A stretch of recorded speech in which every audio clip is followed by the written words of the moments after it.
Well, hello and thanks for joining me, Joel Chua, on Journeys Within, where counselors and other experts shine a guiding light on some of the common personal challenges we may experience from time to time so that we can find an inner path towards personal growth and healing in our own journey through life. You know, most of us are familiar with alcoholism. It's when an individual becomes dependent on alcohol to an extent that it ruins their lives and their relationships in a very obvious way. But there is another category of alcoholics that do not exhibit the so-called classic signs of alcoholism. They appear to be successful, confident, and motivated. And although they consume alcohol in excess, often binge drinking, they don't usually feel like alcohol has a significant or meaningful control over their lives. But that couldn't be further from the truth. They are called high-functioning alcoholics. On today's program, we want to learn more about the dangers of being a high-functioning alcoholic and how the condition can be managed through counseling. My guests are Ram Dubey, a counselor and author of From Drunken to Driven. He was on the show a couple of months ago. He's here to share with us more insights on this condition of high-functioning alcoholism. And also Sharon Ong, who is herself recovering from high-functioning alcoholism. If you have a question or a comment you'd like to share on air, please call in on 669-11938. That's 669-11938. Or if you prefer, you could WhatsApp us as well. 963-11938 is our WhatsApp number. Ram and Sharon, a very warm welcome to Journeys Within. And just before we begin, we just want to clarify that Sharon had met Ram during your book launch. So even though Sharon has had the benefit of being helped by counselors and therapists in her journey of recovery, Ram was not her counselor and her therapist. We just wanted to make sure, just so that in case there are any ethical concerns. Yeah. So Ram, before we bring Sharon in and invite Sharon to share with us her story and her journey of recovery, you as a counselor, someone who has a special interest in helping alcoholics recover, share with us what are the dangers of high-functioning alcoholism in particular? Because as we pointed out, the difference between high-functioning alcoholism and the more conventional form of alcoholism that most of us are familiar with is that high-functioning alcoholics appear to be coping pretty well with their responsibilities, either at work or at home. So what is the danger of high-functioning alcoholism? Thank you, Joel. No, basically, as you said, I mean, high-functioning alcoholic, the word high-functioning itself says that, you know, there are people who can really perform whatever they are doing, whether they are businessmen, they are professionals, doctors or lawyers, they can really do their jobs very well. So there is no issue on that. And that becomes a major problem. Right. Because the drinking is another part of them. And the drinking seems in the initial stages as not impacting their jobs. Right. However, they are actually trudging on a very fine line because they are actually bordering on an alcohol abuse disorder. And very soon, if their problem is not caught, they would then go into full-blown alcoholism. Right. So distinguishing somebody who is a functional alcoholic is one of the toughest jobs. Because firstly, the denial to accept that they have a problem is very high, as there is nothing really to show that there is a problem with them as things go fine. They are people who not only perform their job well, they probably have a very good family life. They also sometimes are very wealthy. They have everything that they need in their life going on for them. So there are no issues. Right. And that is the big challenge, because since there are no issues, their friends, families, everyone around them sees and praises them for whatever they are doing. And in fact, sometimes they are encouraged to continue with their drinking behavior because they think or it's assumed that that's the right thing to do. Right. And alcohol becomes almost like an enabler for them. Exactly. And And lubricant. it becomes a social lubricant. It becomes an enabler. It also becomes a sort of thing that carries on in their career. It gives them better positioning, better business opportunities, and so forth. Right. Sharon, as Ram was describing some of the symptoms, some of the characteristics of a high-functioning alcoholic, I could see you nodding your head. Yes. Do those signs, symptoms, characteristics sound familiar to you? Absolutely. It's very familiar. Today I'm 50 years old and I tell people my drinking career is over. It is. I haven't drunk for 7 years. I'll never drink again. But you see, I'm speaking now as a woman who was a functioning alcoholic. And I actually think that it's a very difficult position for the family. The family may be suffering a lot of pain. In my own family's case, I believe that was the case, because there's nothing you can pin down. You know that somebody in your family, and in my family's case that was me, is drinking too much and is harming themselves. But what can you say? Right. So I think that in my case, for example, when I decided that things were so bad that I just couldn't continue, I decided to do something about it. And my family was in a fix. Right. My mother thought that, I was seeking attention. But I can understand how she reacted that way. Right, because there was a culture of drink in your family as well, as you were sharing with me earlier. Yes. Share with us, when you were a high-functioning alcoholic, as you shared with us, you've been sober for 7 years now. Yes. Yeah. When you were a high-functioning alcoholic, how significant was your relationship with alcohol? Give us a picture. Growing up in a family with a very strong history of drinking, most of us were social drinkers, but there were also a number of people who are really struggling with alcohol. I could see that. I just didn't realize that I would be one of them. I would say that as a lawyer, drink was a social lubricant, but maybe by the time I was in my 20s, it started to take control.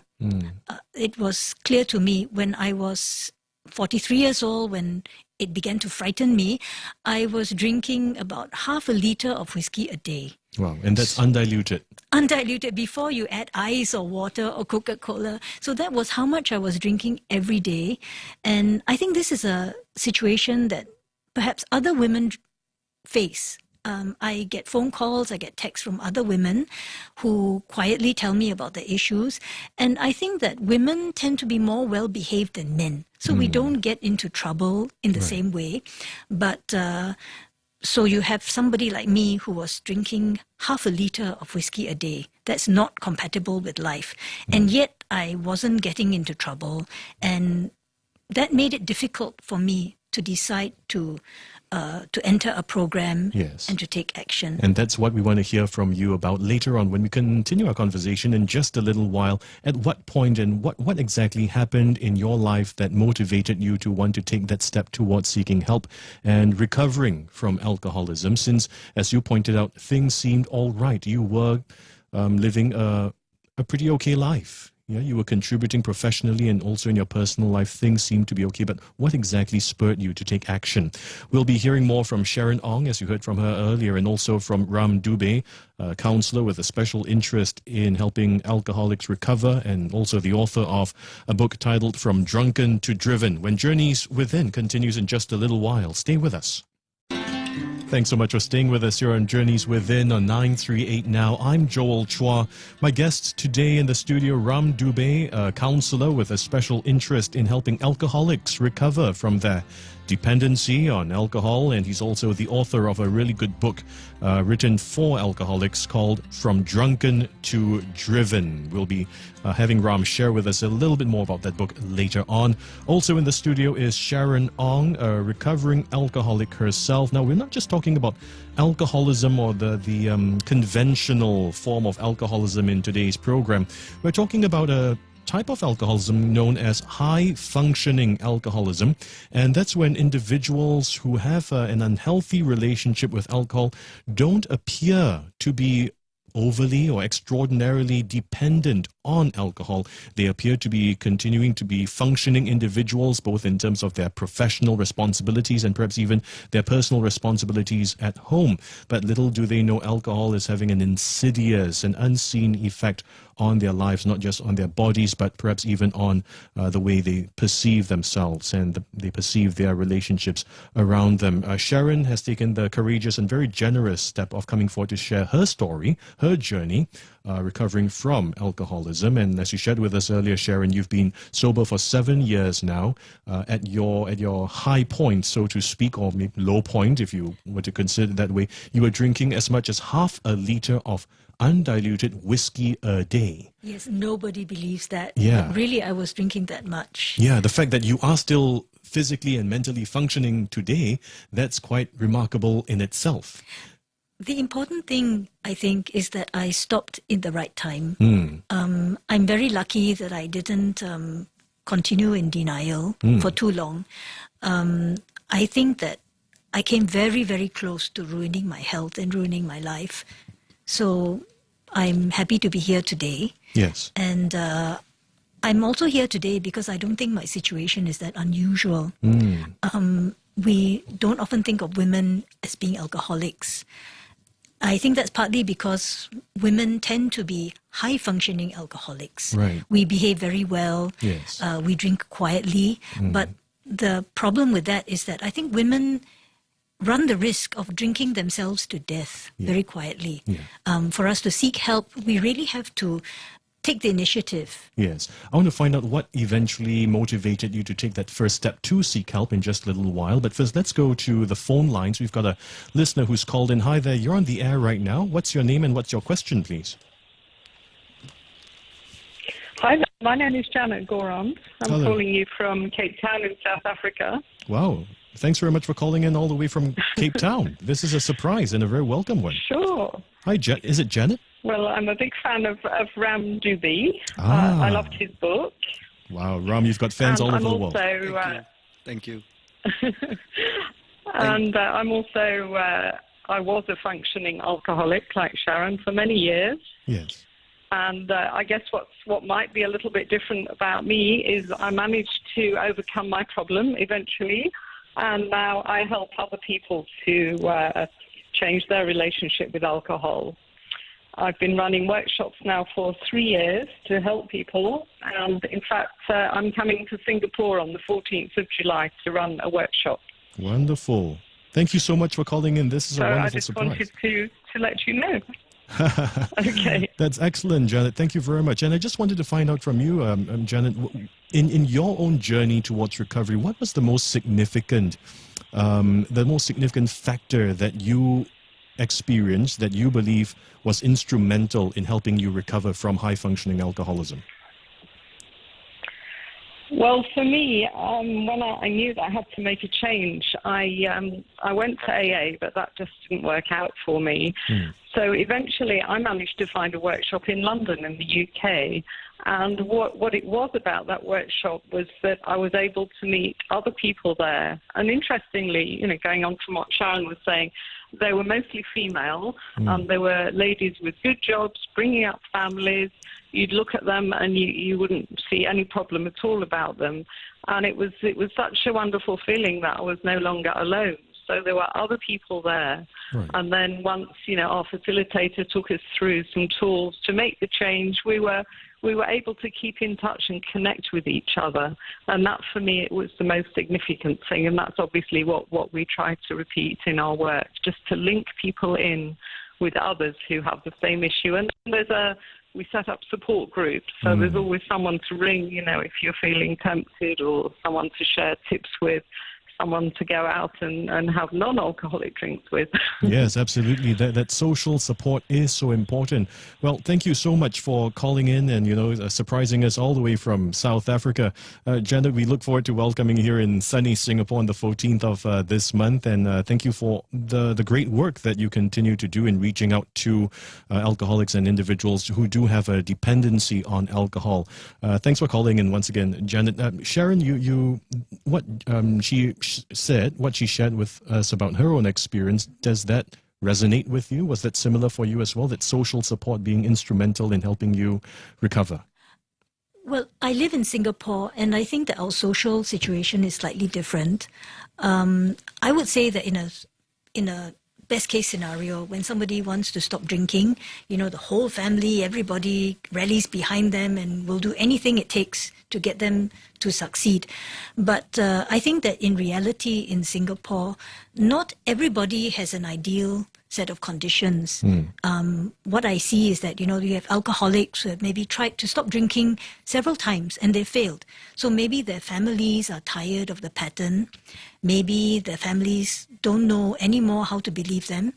And in the real world, you also have alcoholics whose families are embarrassed. This is Singapore. Yes. There are families who believe that they are seeking attention, maybe even like indifferent, or maybe they don't care. So whatever the situation, if I was speaking to myself as a new alcoholic in my 20s and 30s, what I would say to myself is, don't wait until conditions are ideal before trying a program. In Singapore, I've gone through the programs. I did it one time and it worked very well, despite my alcoholism. And I think I want to know what Ram says about that. Our programs are very good. They are designed to work and to help anybody, whether or not they have support. Right. That's very important, I think, because we all we work with what we have. We come from where we work with what we have. Ram, what do you think about that? Yeah, I think a lot of people get concerned about taking a trip to the Institute of Mental Health. When we have a problem with our body, any part of the body, we usually look for the best doctors. Yes. But for the mind, the best place is the Institute of Mental Health. Yet, lots of people shy away. Yeah. And they worry walking up to... I would agree with Sharon that the Institute of Mental Health, especially the National Addiction Management Service, has some of the best programs, in fact, in the region, that can help people overcome alcoholism. Right. And give us a sense of what those programs look like, feel like. How long typically is one program to help alcoholics recover? Yes. Talk about your experience, Sharon.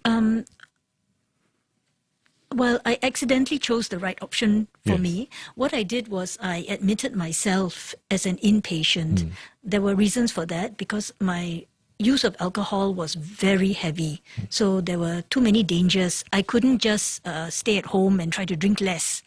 So I put myself in as an inpatient for 2 weeks, and that was the best decision for me. Right. So 2 weeks, inpatient, 24/7. Yes, yes. Okay. There is a very, very good program, like Ram mentioned, in NAMS. I looked at the website today, and you can use MediSave to pay for that.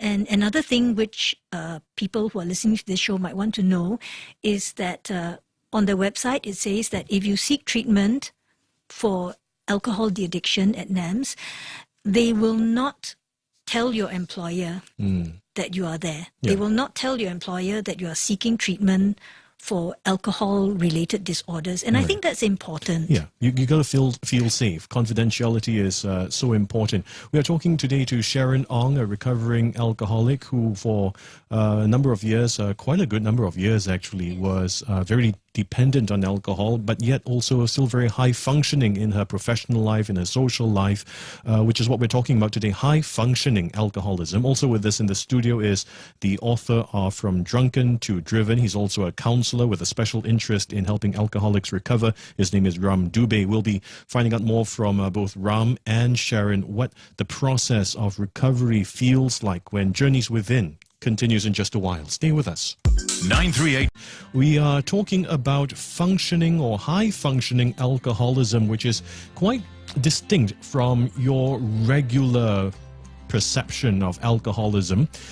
Sharon herself is a recovering alcoholic. She was high functioning for many, many years and eventually decided that this could not go on at her at the extreme point in her relationship with alcohol. She was drinking as much as half a liter of undiluted whiskey a day. I want to find out from Sharon in just a while what exactly motivated her to take that step to seek treatment and support.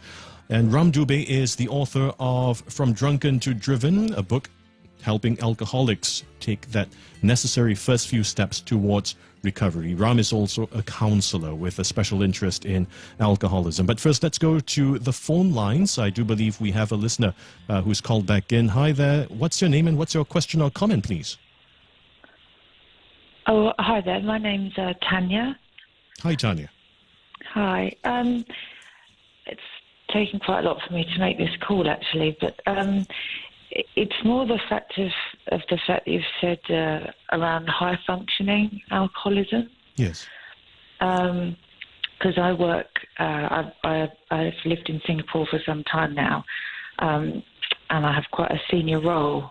And I know, and I can see the patterns in myself that I'm very much relying on alcohol to kind of self-medicate, I suppose, for the pressures of work and life generally. And, it's trying to find, a solution to, or something to help me, I guess, realise and accept that maybe I'm drinking too much, which is quite a big deal because you can probably hear I'm an expat, and a lot of expats drink drink a lot. But, I know it's affecting my career and, it's having a negative impact on me and anxiety and stress, and it's kind of, you get caught in a vicious circle. So, and I'm not sure if IMH is an option for expats. So I'd just be interested to hear more from, is it Sharon, on the high functioning aspect? Yes. Well, Tanya, first and foremost, I want to affirm you for taking this first step, this very important first step in your process of recovery. I think the fact that you have taken this step tonight really it marks the beginning, the first step of your beginning towards recovery. So thank you for being courageous enough to call in and finding a solution to the challenges that you're facing right now. I'm going to ask Sharon to respond to Tanya. Sharon, your thoughts. Yes. Hello, Tanya. Thank you for calling. And, it's like I'm listening to myself when I was in my 30s or my 20s. I don't know how old you are, but I am happy to tell you that when I looked at the website today, it said very clearly that foreigners are also entitled to go there. I strongly recommend that you do that. And especially since you're a woman, I think that it's a good idea to consider doing it as an inpatient. If you need a single room, if you need to do it in an A-class room, you can always go to the Sayang Wellness Ward, which is the unsubsidized wing. That's where I did my detox. Yeah, Tanya? And don't be frightened. Don't listen to advice from people who have never done this before. One of the biggest things for me when I went in for my detox was the fear of the unknown. I wasn't sure what was going to happen. And what I found out is that the programs today, Ram, do you agree with me? No, completely. I completely agree with you. And Tanya, thanks a lot for dialing in. And it's really very courageous of you to have dialed in.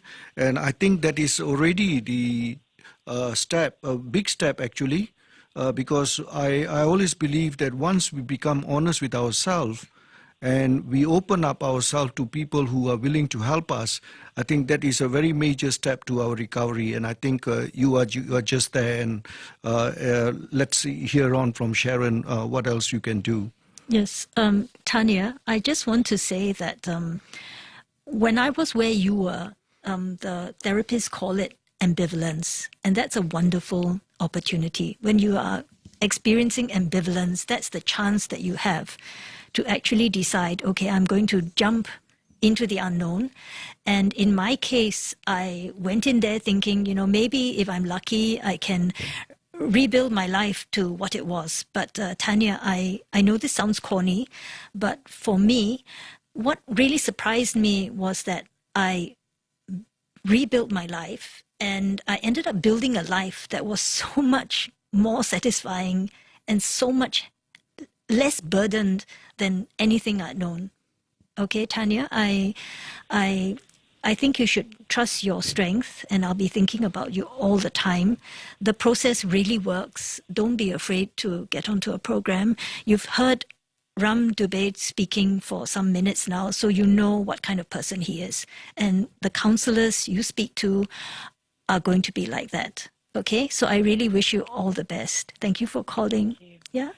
Thanks. I think that the bit that makes me the most nervous is how to kind of socialise and have a life without having a drink. Okay. And I think that's one of the hardest things. It's quite interesting. Yes. I think the network thing would probably work well for someone like me, I guess, because I don't know if it's safety in numbers. Yes, if it feels yes. a bit like that, that you're not just alone. Yes. Well, I feel that if you work with a counselor like Ram, basically you are going to learn how to develop insights. Yeah. And somehow it won't be so important to drink anymore. Like you find ways to relate to the rest of the world. Tanya, does that make any sense? For me, for example. It does. Yeah. It's just hard because I think, I know. Everything, if I go to the cinema, I'll have a drink. If I meet friends, I'll have a drink. If I go for a walk in the park, it will end up having a glass of wine. And it goes on and on. Yes. But you see, Tanya, the thing, then what I recommend to you is it won't be overkill for you to think of doing this as an inpatient. Because, when you're an inpatient for 2 weeks, it gives you time to absorb the kinds of changes that you want for yourself. I think it's time that you have no distractions. And for me, when I did the inpatient detox, it was the first time in 20 years, halfway through, I realized it was the first time, Tanya, in 20 years that I had just been wondering about my own needs. Yeah, Tanya, and don't be afraid. I mean, sometimes it's even as simple as learning your scripts. Like I tell people, oh, my drinking career is over, and nobody ever insists that I drink, okay? And I tell people, like, I go to a French restaurant, there may be a very beautiful flower arrangement in the middle of the table, but I don't eat the flower arrangement. So all my friends are drinking fine wines, they're discussing the wines, and I'm not drinking the wines, but I don't eat the flowers either. Right. Does that make any sense? Thank you very much. Tanya, thank you very much for calling in. You have taken that first step tonight by opening up and seeking support. This is what you have done. Over here on Journeys Within, Ram, Sharon, and myself, we want to take this opportunity to encourage you to take that second step, to seek the appropriate support through the appropriate avenue. And that's something that Ram has shared earlier. You can do so at the Institute of Mental Health, the National Addictions Management Service, or NAMS for short. I'll be giving you the number, and giving the rest of our listeners that number as well before we end the program this evening. So do stay tuned to 938 now. You're listening to Journeys Within. We continue in just a little while. Thanks so much for staying with us here on 938 Now, the station that keeps you in the know and on the go. We're talking today about functional alcoholism, a condition that many people experience or try to grapple with in silence, in secret. First and foremost, because they don't exhibit the so-called classical signs of alcoholism. But little do they know, little by little, their dependency on alcohol is eating away at them. Our guest tonight, Dubey, a counselor with a special interest in helping alcoholics recover, as well as the author of From Drunken to Driven. Also with us in the studio is Sharon Ong. Sharon herself recovering from alcoholism. She's been sober for 7 years now, hasn't touched a drop of alcohol for 7 years, hasn't eaten any table arrangements either. No, I'm completely soberized. Soberized. Yes. Well, Sharon, I have to share, and this also with Ram, when our listener called in earlier, Tanya, she took a very courageous step, first of all, to admit that she has a challenge, an issue, and I am, on some level, I feel so happy for her, because this really was the first step towards her recovery. I guess a lot of anxiety and a lot of nervousness, some of which Tanya shared on air also. What's that recovery process going to be like? Because when alcohol has been so embedded, so intertwined, inextricably intertwined with your life, with your experience living day to day, suddenly asking a person to divorce him or herself from that friend, alcohol, it's a scary prospect. Is this something that you in your work as a counselor, Ram, you hear a lot? Yes, it is a scary prospect. However, a person who has decided to go on the path of recovery would need to actually learn to endure. Because just like you do not become an alcoholic overnight, you do not get into this problem of becoming a high-functioning alcoholic in just a matter of days or weeks. It takes you years to get to this habit. However, a lot of times people expect that when they want to recover from it, it should happen very quickly, within days or within weeks. Unfortunately, it's never that way. Yeah. You need to put in some effort. Yeah. As Sharon has shared, the first effort you need to do is to actually own up to yourself. And sometimes you are too much into a denial, even at the stage when you get yourself admitted to the IMH. You are hoping that somebody proves it wrong and somebody tells you that you do not suffer from a problem. Right. So until you get honest with yourself and you accept that, yes, I do have a problem and I need to work on it, then your recovery begins. The endurance stage, that's the most challenging experience or the most challenging aspect of the recovery process, the endurance. Sharon, in your own personal experience, do you agree with that? I agree with that, but in my case, I think because I went in with no preconceptions, I accidentally probably got the maximum benefit from the program. You know, I went in there and I trusted the process and I worked with the process. For me, there are so many myths that can be busted. You know, for example, the detox part of the program happens very fast.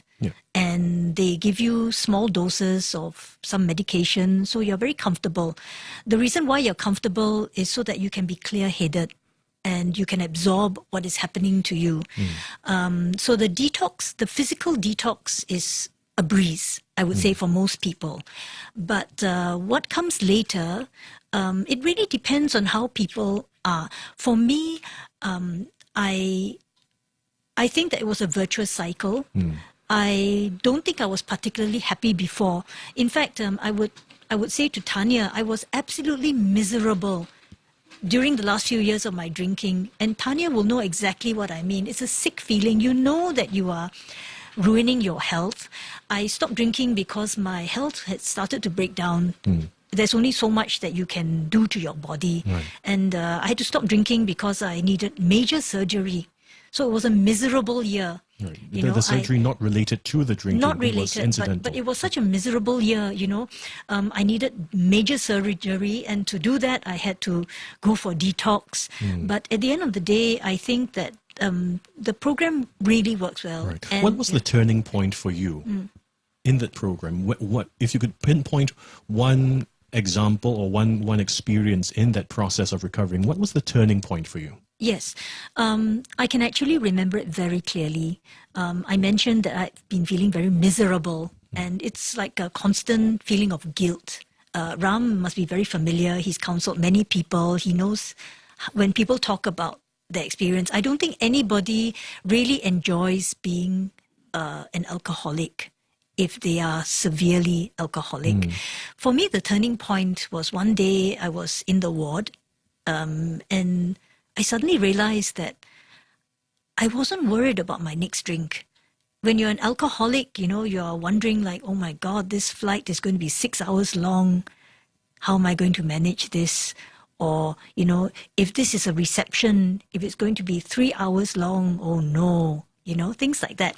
But there was this point when I was in the ward, as an inpatient when I suddenly felt a sense of peace. I felt so free because suddenly I didn't have this feeling of guilt. Yeah. It's a small thing which only recovering alcoholics can understand. You know, it was a good feeling because I realized that, you know, I'm just for that day, I wasn't ruining my life. I wasn't worried about when my next drink was coming because the physical detox had happened. Right. What had happened prior to you experiencing this sense of peace that you think contributed to you feeling this sense of peace that you credit to be that turning point in your recovery process? Yes. You heard Tanya speak, and I think you could get a sense of how miserable she was. Yes. I want you to try to imagine, Joel, what it might be like to live and feel so miserable for maybe 5 years. And I would say that's my life at that time. Yeah. I think at that point I was more than ready to stop drinking. The fact that I needed major surgery was very, very was very tough, but it turned out to be something that accelerated my decision to stop drinking. Right. And I think that the one moment where I knew that I could do it was when I actually asked my gynecologist. She's my angel. She's my gynecologist, Mary Ralph. And I had rehearsed this phrase for maybe a year. I had been delaying treatment all along. And finally I went to her and I said, Mary, but I have a very severe drinking problem. I felt so good when I said that. I know it's hard to believe, but I'd been rehearsing that quietly to myself for about a year. Initially, I was rehearsing it because I thought it would be hard to get the words out. Then over time, it became something that I really wanted to say. I feel that Tanya, who called in, probably feels the same way. Right. It's a load off your own shoulders, being able to hear your own voice say those words. Ram, we have a question from a listener, from Mr. Moon. He's asking, when and how does it become a problem if the individual's functioning and social relationships aren't negatively impacted by alcohol consumption? Well, it's a good question because as a functioning alcoholic, high-functioning alcoholic, actually for a long period of time, you would not be having a problem. But sooner, as time goes on, the alcohol begins to take control over you. You lose control over it. So, and at that stage, what could happen is that you will start having memory lapses. These are some of the signs and symptoms that alcohol is becoming too much a part of your life. Too much part of your life.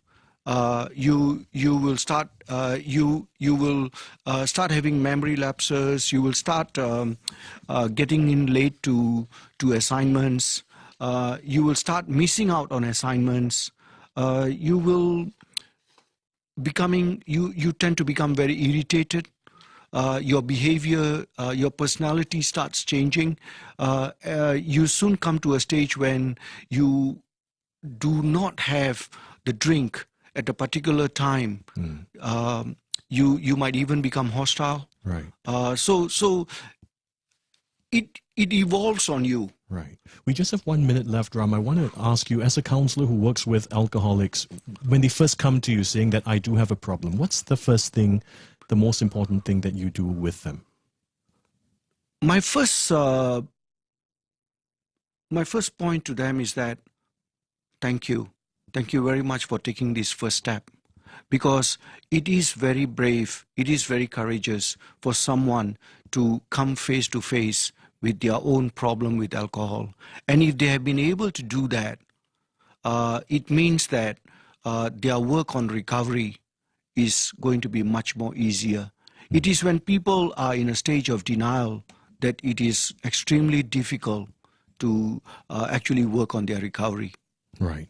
Thank you very much, Ram, and to Sharon as well, for sharing your perspectives, your insights, and also for sharing your personal journey.